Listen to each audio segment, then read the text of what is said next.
जी नमस्कार, मैं Jitendra Kumar Chauhan Chauhan science class में आपका स्वागत है। दोस्तों हम लोग पढ़ रहे हैं बायोलॉजी।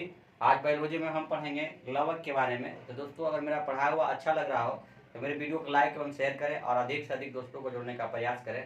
चलिए आ जाते हैं टॉपिक पर। टॉपिक हम लोग को क्या पढ़ना है, तो टॉपिक में हम लोग पढ़ेंगे आज लवक के बारे में, प्लास्टिड के बारे में।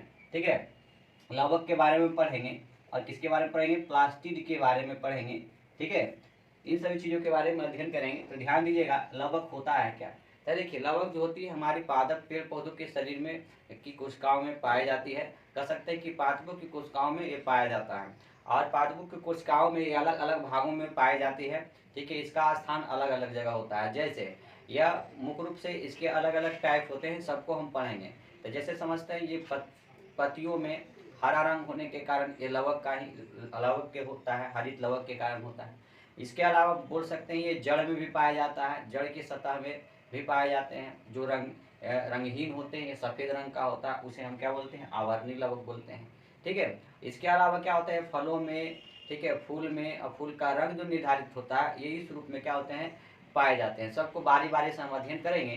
तो चलिए आ जाते हैं, पढ़ते हैं लवक क्या है। तो लवक देखिए ये केवल पादप कोशिका में पाया जाता है। ये केवल पादपों के शरीर में पाए जाते हैं, ठीक है, जंतुओं के शरीर में नहीं पाए जाएंगे। इसके अलावा बोला जाता है यह कोशिका द्रव के चारों ओर बिखरे रहते हैं। ये कोशिका के चारों ओर क्या होती है, बिखरी हुई रहती है।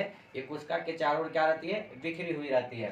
ठीक है, कोशिका द्रव के चारों ओर क्या रहती है, बिखरी रहती है। आप ध्यान दें कि जिस प्रकार से माइटोकॉन्ड्रिया में खुद का डीएनए और राइबोसोम होता है, ठीक उसी प्रकार से, ठीक है, लवक में भी खुद का डीएनए एवं राइबोसोम पाए जाते हैं। तो ये आगे बताया गया है कि माइटोकॉन्ड्रिया की तरह इसका भी अपना डीएनए राइबोसोम होता है। इसका खुद का अपना डीएनए एवं राइबोसोम होता है। जैसे माइटोकॉन्ड्रिया के बारे में, तो माइटोकॉन्ड्रिया क्या थी, तो आपको बताया होंगे ये कोशिकाओं को घर कहा जाता है और इससे 34 एटीपी एनर्जी ऊर्जा उत्पन्न होती है और जो हमारे कोशिकाओं को देती है।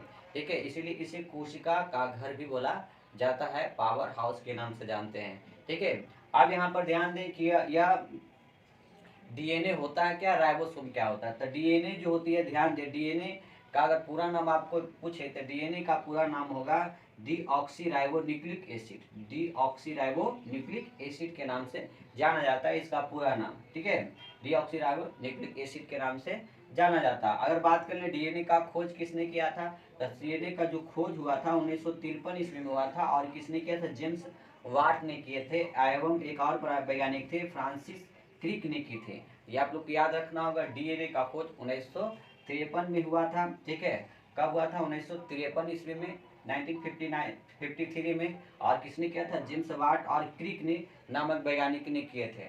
अगर बात कर लें कि प्रत्येक प्रत्येक क्रोमोसोम जो होता है डीएनए का बना होता है। जितना भी क्रोमोसोम होते हैं ये सब किसके बने होते हैं, डीएनए के बने होते हैं। यहाँ से भी एग्जाम में अक्सर क्वेश्चन पूछ लिए जाते हैं। अगर ध्यान दें आप कि यहाँ पर अगर ध्यान देंगे कि लवक का खोज किसने किया, तो लवक का खोज के बारे में पूछ बोलेगा तो बोलेंगे हेकल नामक जो वैज्ञानिक थे उन्होंने लवक का खोज किए थे। और ये जब खोज हुआ था, इसका सब याद रखना होगा आप लोग को, 1800 कितना ईस्वी में, 65 ईस्वी में लवक का खोज किया गया था। अगर बात करें कि लवक शब्द का प्रयोग सबसे पहले किसने किया, लवक शब्द दिया किसने, तो ये सिंपल नामक वैज्ञानिक ने दिए थे लवक शब्द। और ये कितना ईस्वी में लवक शब्द दिए थे, 1885 ईस्वी में ये लवक शब्द का प्रयोग किए थे। खोज हुआ था 1865 में, शब्द नाम दिया गया था 1885 ईस्वी में और खोज किए थे हेकल ने और नामकरण जो किया गया था सिंपल द्वारा किया गया था।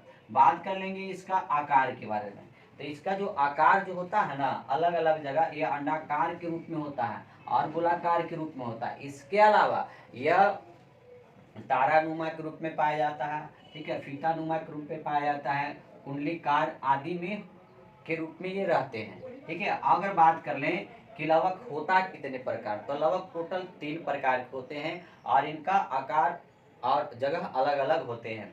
तो देखिए लवक जो होते हैं 3 प्रकार के होते हैं। एक पहला होता है अवर्णी लवक, जिसे बोलते हैं ल्यूकोप्लास्ट के नाम से जान सकते हैं, ल्यूकोप्लास्ट के। और दूसरा होता है क्रोमोप्लास्ट, जिसे बोलते हैं वर्णी लवक। क्या बोलते हैं, वर्णी लवक के नाम से क्या होते हैं, जानते हैं। और एक होता है हम जिसको बोलते हैं, ठीक है, हरित लवक, जिसे बोलते हैं क्लोरोप्लास्ट बोलते हैं। अगर बात कर लें कि आवर्णी लवक कौन से स्थान में होते हैं, तो आवर्णी लवक के बारे में अगर पता करना हो तो कहेंगे आवर्णी लवक वैसे भागों में पाए जाते हैं जहाँ पर सूर्य की प्रकाश नहीं पहुँचता हो, जैसे जड़ हो गया, ठीक है, उन सभी, ये सफ़ेद रंग का होता है, रंगहीन होता है, ठीक है। तो जहाँ पर सूरज की प्रकाश नहीं पहुँचता वहाँ पर क्या पाए जाते हैं, आवर्णी लवक पाए जैसे, ठीक है। जमीन वाले सतह जैसे जड़ों में पाया जाएगा, ये सफ़ेद रंग का होता है, ये रंगहीन होते हैं। इसके बाद में अगर बात कर लें वर्णी लवक, ये रंगहीन नहीं हो, ये रंगहीन होते हैं, ठीक है, सॉरी ये रंगहीन होते, इसमें रंग पाया जाता है वर्णी लवक में, ठीक है। वर्णी लवक में क्या होते हैं, रंग पाए जाते हैं, ये पेड़ पौधों के फलों में पाया जाता है और ये कई प्रकार के होते हैं, ठीक है। आगे हम पढ़ेंगे, एक होता है हरित लवक, ये जो होते हैं पेड़ पौधे के हरे पौधों में भी पाया जाता है, पत्तियों में पाई जाती है, ठीक है। ठीक, आप लोग को ये तीनों चीज़ हम पार्ट 1 पार्ट 2 पार्ट कम से कम 3 वीडियो लेकर आएंगे और तीनों में बढ़िया से समझेंगे, लगभग हर एक एग्जाम में पूछे जाते हैं। तो मेरा पढ़ा हुआ अगर अच्छा लगता हो तो मेरे वीडियो को लाइक एवं शेयर करें और अधिक से अधिक दोस्तों को जुड़ने का प्रयास करें। फिर मिलेंगे हम ऐसे टॉपिक लेके। धन्यवाद।